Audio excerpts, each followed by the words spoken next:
Hello everyone, and thank you for joining us today for our first webinar in the Dynamics GP Coffee Break, JET Reports Financial Reporting.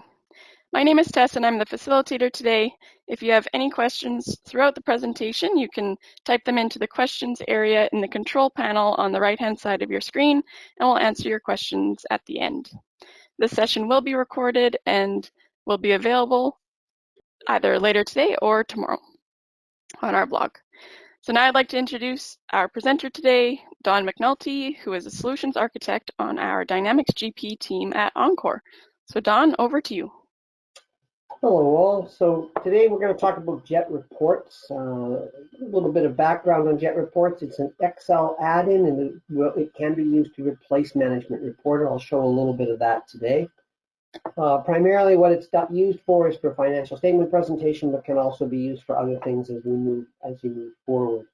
It is a robust program that runs inside Excel, so it's a program that you already know and most of you use all the time. So from there, we can move forward on that. So today's agenda is basically the introductions, which we've just done, Excel knowledge, and some JET reports. So on the Excel side, there's a few things that I am going to assume that you already know at this point. So, and that you need to know in order to run JET effectively. The first is absolute and relative referencing. Absolute and relative referencing is the dollar signs that you put around A1 to be $A1 so that you can lock down A when you copy and paste it. I'll be using that quite extensively today. So hopefully you already understand that. Most of us do. Named ranges. We can name a range or a cell inside Excel so that it becomes a custom cell that you can then reference without having to worry about it being on a certain page or where it is. It will always bring up the correct information. And I'll be using that in order to streamline and make the formulas more readable. Concatenation. Concatenation is used by within JET in order to allow us to take multiple cells and bring them into a single cell so that we need a single cell link in order to link the formulas properly. The concatenation allows us to have two different cells, such as the fiscal year and the fiscal period of two separate cells, and bring them together in a single cell. The last piece on this is the linking of cells and sheets. This is fairly straightforward. This is allowing you to put information on one worksheet inside a workbook and linking it to other cells on other sheets so that it can be used exclusively across the board. The objective here is to make the same kind of report that you currently get from, say, a management reporter or any financial statement generator, where you key in things like the fiscal year and the period, and all of your reports then change based on that one entry, so that you don't have to go through 15 different spreadsheets to update them. So that's the Excel side that it is, fairly straightforward. Everything else, the standard Excel functionality is always available, as well as all of the standard Excel formatting. So I'm not going to do a fancy format on this, but know that you can bold things and put them in boxes and underline them and do whatever you need just using the Excel borders and things like that you currently do for any of your reports that you do in Excel.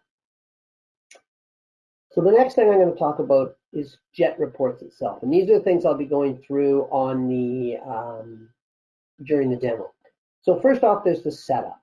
And the setup of JET, once you've downloaded the program from JET Reports online, you can load it up. It's an Excel add-in, and out of the box, without registration keys, it will do everything that I'm doing today. I am not using any functionality today that is not in the basic piece.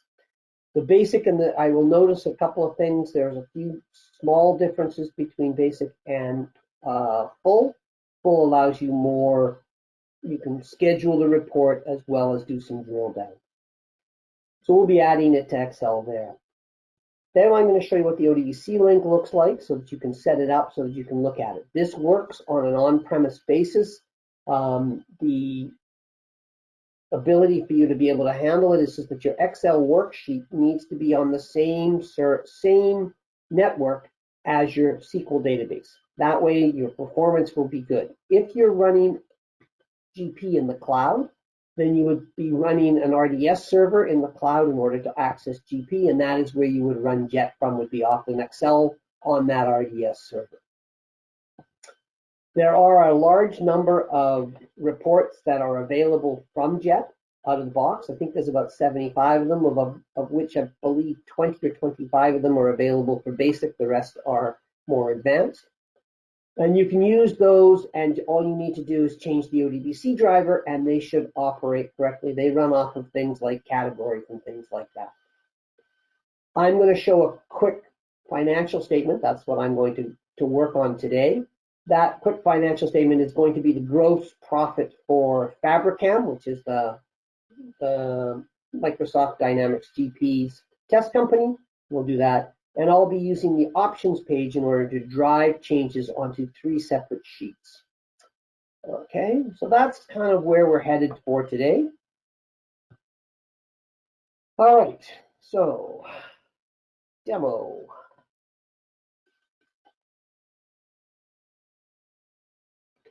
All right, so we start with Excel. So here's my Excel, and what happens once you load Jet is that you get a new icon at the top called Jet. When I hit Jet, what we get is we get a number of different features and functions that are listed across the top.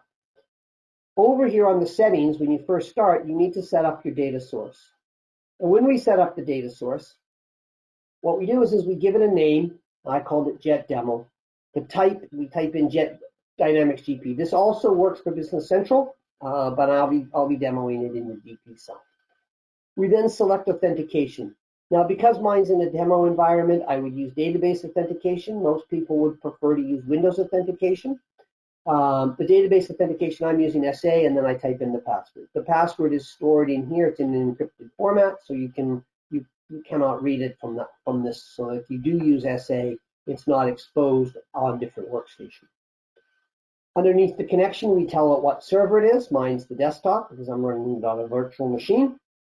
We then give it our Dynamics database. This usually says the word Dynamics. I have multiple Dynamics databases in order to provide demos on GP18, GP16, and GP15 as well. And then we select from inside here, it looks up the different companies that I have set up. And I have both Fabricam, Multibin, as well as Fabricam. The display, there is a function, there's some features inside here where you can have some table counts and friendly names and things like that. This is more for the professional side, so it's not really important to fill these in. I've got mine filled in this side. And then inside here, what do I want to do? Are my table and field names case sensitive? And no, the answer is no, we don't worry about that. We trim trailing spaces from text fields so that we get rid of any blank space data. And then blank filters match with null values. So if I want to, you can't put null in Excel. You can only put a blank. So when you do a filter on this, if you want to filter to blank, it also wants to pick up anything that is null, which is empty in SQL. So that's what it looks like from there. We then hit the test connection, and it should test fine, like so. And then once that's done, we can hit OK. And at this point, we can now, this will then give a list here of the company, so I can change my company on the fly. And this one here shows which is the ODBC that I'm using. So that's basically the setup for GP. Let's see here. Okay.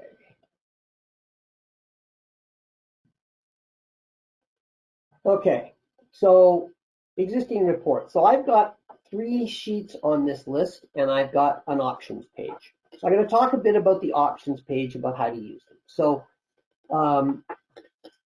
the challenge that people face is that we've got companies, you've got multiple companies inside your environment, which means multiple databases. You have different fiscal years, you have different current periods, and you have different budgets, and you have different start and end dates.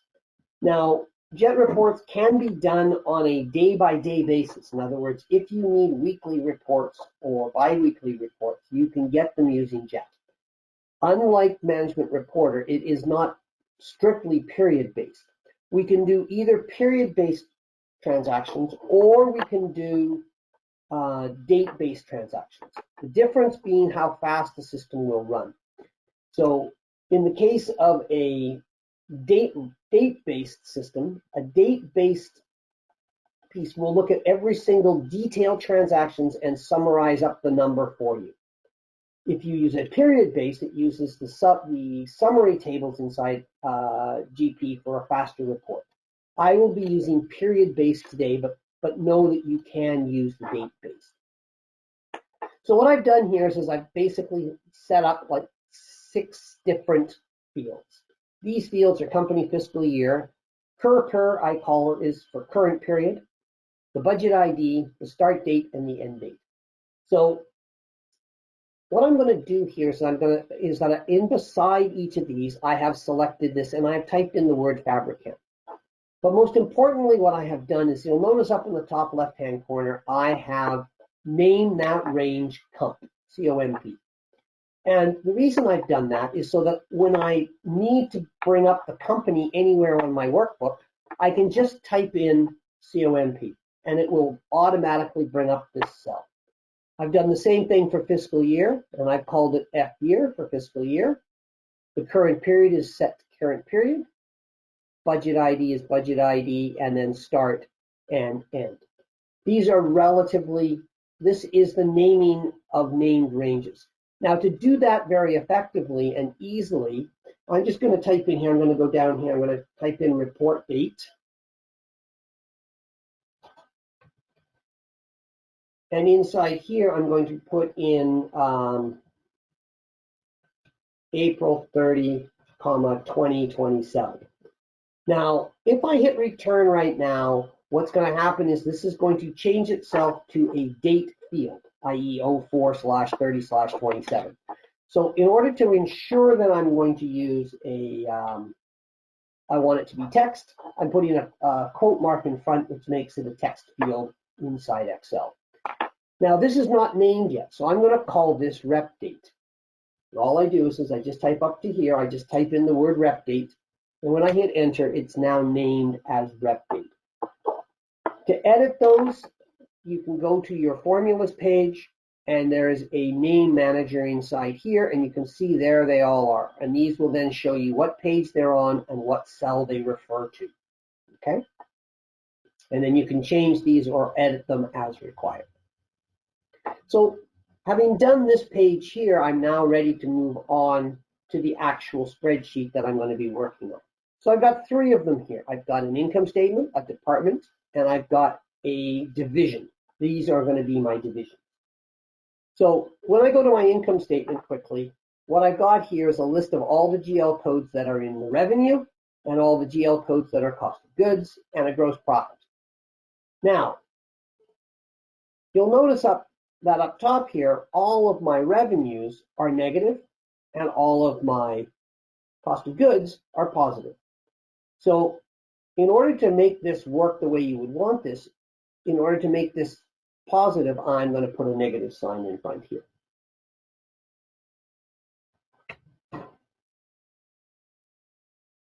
Come on, don't be slow on me.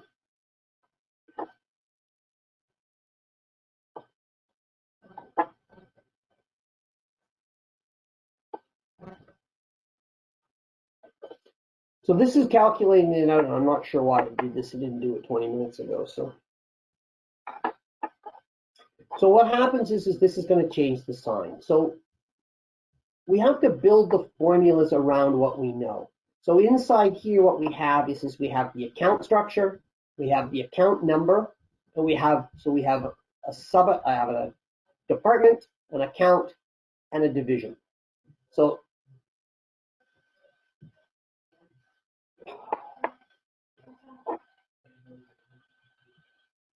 hang on, let me just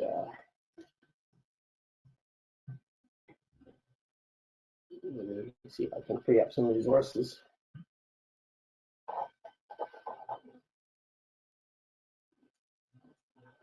There we go. So as you can see, it's now changed. But this inside here, what we have is different pieces inside here. So this is the total gross profit, 252,000. Which, if I was to change all of these to negative, this number down at the bottom would be that 244 less the amount that's in here would equal the 252. I am picking up everything inside this range, 4,100 to 4,800. And you'll notice down below it, I have 4,000 to 4,109, and then 110 all the way through to 4,500, and then all the way down to 4,800. So these are all the GL codes that are in my financial system. So these are accounts inside Jet. So what I've got here is I'm looking at this going, I need to pull up this cell. So this cell here is my balance. This is a balance that's coming through, and it looks complicated, but it's really not that bad. So the first thing we've got to do is we got to have a date range. What is it that we want the formulas to do? This is the same as what you do in your management report under column specs. So up top here, I have a from and a to. Now inside here, I have two periods. I have period number 1 and I have period number 4, but number 4 is actually listed as current period. You remember on the front page underneath options, I have F year and current period. So inside here, what I'm doing is I'm taking the fiscal year, which is 2027. I'm adding to it or concatenating a slash, and then I'm adding the period after, number 4. And on this one here, I want to have year to date. So I'm going to say this is a year to date column. If I wanted a current month, I could type in per here and it would change it to only April. So I want from period 1 to period 4. Those are my from and my to for my dates. That's my fiscal periods. I've got my account here. I want all divisions, all departments, and all divisions. Okay? So inside my formula here, I could type this, but you go, well, there's no way I'm ever going to remember that. So what we do is we use the Jet GL function. So we highlight the area, the cell that we want to use, and we bring up the Jet GL function. So inside this Jet GL function, what we do is we say, what is it that we want? A cell, a row, a column, or a sheet. I'll be talking about columns and sheets in a second. I won't talk about rows today, but this particular one is going to remain as cell. So in other words, in this cell, this is what I want. What do I want? Well, inside there, I have a choice. I have a balance. I can get a budget. I can get an account name, or I can get a category name. In this particular case, I want to know the balance. I want to know what the actual balance is for that account. Start period. You'll notice here it says 2027/1. This is M3. M3 is listed up to here, so it's pointing up to itself.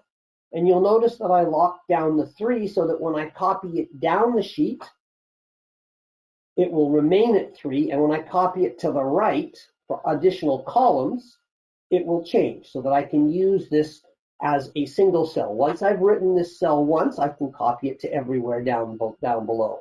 And I do the same thing for the end period. There's the end period there. As we scroll down, we come down and then we say segments. So these segments are the segments inside your chart of accounts. In my structure in my account, I have a 3-digit segment, followed by a 4-digit segment, followed by a 2-digit segment. Department, account, and division. So D10 is looking to here, so it's always going to the star, and you'll notice that the D is solid so that when I copy it to the right, it'll copy properly. E10 and F10.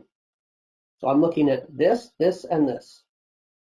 And then if I scroll down a little farther, you'll see that I have the word COMP here, and that's going back to the front page for the options to the company so that if I decide I wanted to do my multi-bin version instead of having to change each formula for this, all I would need to do is go to the options and change the name on the company, and it would change all my spreadsheets.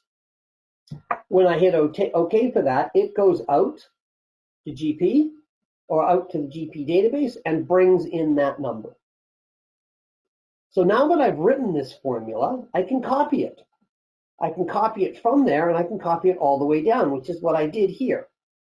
I just copied it all the way down to the bottom. These are all exactly the same formulas. The M's are changing accordingly, and the D's are changing, and the rows are changing, but everything down here is exactly the same, including the ones down here. The revenue, of course, is just a sum, just as normal. So this is what an income statement would look like. So at this point, I now have my year to date. So at the top here, I can type in YTD. And maybe I want to put underneath here a date. I can go equal rep date, like so, and it will bring up that rep date that I created on the options page. So now when I go back and change this to May, I can change that rep date to May, and it would automatically change the underlying description at this point. If I wanted a month inside here, all I have to do is I can grab this column and go copy, and all I have to do is paste it into here. There it is there. We'll just make, there it is, it fits. You'll notice that the numbers have come through, the formulas are still working properly. And then at the top here, I'm going to change this to month to date, like so. And now if I want a month to date, instead of putting in period 1 here, I can go per. And now you'll notice that these numbers have automatically changed and they've gone down. So this is what happened in April, and this is what happened from January to April. Now, other things that we can do quite quickly, we can copy this again. We can compare it to last year, like so. And in that case, if we wanted to compare it to last year, what we need is fiscal year minus 1. And this one is fiscal year minus 1. There we are. So now I've got comparatives. If I wanted to do last month or whatever, I can do the pluses and the minuses against either the fiscal year or against the current period. So if I want last month, I can go current period minus 1. Issues with that occur when you're on period 1. If you go 1 minus 1 is 0, there is no such thing as 0 period. You'd need to then change the year and the date. You'd have to write some if statements to know what that is. But ultimately, this is what you can do. So I can build as many columns out here as I need to report for the information that I need. And obviously, if I wanted to know the percentage increase or decrease, that is strictly just an Excel formula. So we don't have anything to worry about from that point of view. So we can do this across this. So what I wanted to then talk about, so that's what you would do when you move down. So in these cells inside here, we can do ranges. We can do individual numbers. We can also add two together. So if I wanted to add 4040 and I wanted to add 4180 to it, all I need to do inside here is you use the pipe and you go 4180, and now it's that 70 has now been included in there, and this 349 is now 70 plus what it was before. Obviously, that means that I would then have to remove my US sales discounts because it would be duplicated, but that's a matter of how you want to set it up. And you can mix and match those, so you can add those to whatever you wish. I'm going to take that back out, like so, and it brings it back to where it was there. You'll see that the numbers in front of you are changing. They change as you write these sheets so that you can make sure that you're in balance and that they are matching up to what you expect from your financial statements. Departments. So inside here, when I do departments, what I have inside here is I have the individual accounts. This is all of the departments. And now I've got this. So the only change in this formula is that instead of looking over to column D for my segment number 1, I'm going to N5. Now inside here, what I've done, I'm just going to cancel. I've done is I've said this particular one is looking to a column. It's looking at segment 1 and it's picking up M5, which is this star right here. And then it's picking up the company. So when I run this and I actually go into my run piece here, what will happen is that it will run through this and it will expand out my workbooks. So this particular one running a column is going to give me the individual accounts total here, and then it's going to give me a column for each of my departments side by side. Okay? And this one takes a couple of seconds. There we go. Expands the columns of departments. Hi, Dawn. It's Tess. Yep. we're coming to the end of our Time? time. Yep. And if, As soon do you as want to this wrap wraps up? up, we'll do the And questions. okay, awesome. Okay. I just wanted to show this, and I've done the same thing as well on the 0, 0 down here. What I've done is I've asked it to give me a new sheet for each of my divisions. So as you can see at the bottom, I have all my sheets, and this was just a single cell inside here. All I did was put in a sheet version, and if you go to my departments, you'll see here 0, 0, 100, 200, 250, all the way up to 999, and it shows all of the different pieces. Now I don't have a lot of data in my other departments, but it gives you an idea of what it looks like. Okay, so there's lots of things to know about JET, but that gives you a kind of a basic understanding of what it is that's done and how we do the actual reports. So now what I'm going to do is I'm going to pop over to the, there it is, and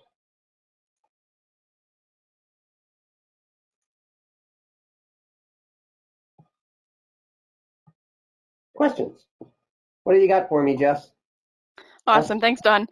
So if anyone has any questions, they can enter them into the questions area, but we do have a few that have come in. So the Okay. first one is, how long does it take to implement? How long does it take to implement? Usually what we do is the actual load of the software takes approximately 1 hour, plus probably 10 to 15 minutes per machine that you want it to run on if you're running it on a local desk workstation. Training is, I do it in 2 4-hour stints. 4 hours, the first 4 hours gets you up and running with a financial statement. The next 4 is to answer the questions that you have after you've used it for a while. We can convert management reporter information. As you saw, I don't know if you noticed, I will show on my screen quickly while we're talking here, is over here, this came from management reporter. So I got this out of management reporter, dumped it in here, and then I copy and pasted it. So I can show that's how it's done. So it usually takes about 4 hours to get the training done. After that, it's a matter of how many reports you need to write. Okay, awesome. And we'll do one more question, and that is, why would we use this instead of management reporter? Uh, 2 reasons. One is it's a lot easier to write ad hoc reporting. You can do things inside Excel that you cannot do in Management Reporter. I can add working papers and then have it tie back to so I've got a list of information inside Excel, and then I tie it back to my GL. I can do that in JET, which I can't do in Management Reporter. The other reason is that Management Reporter has been put on notice that it will be discontinued in 2026. So at some point, you're going to need to get a new financial statement generator before 2026. Microsoft sunsetted Management Reporter in 2016 and gave us 10 years notice. We're now 5 years into that 10-year program. Okay, awesome. Thank you, Don. So thank you. Nope, that's it. That's all that's come in. So thank you for your time today, Don, and we hope to see everyone at our next Dynamics GP coffee break in November. Thanks all. Thank you. Have a good day.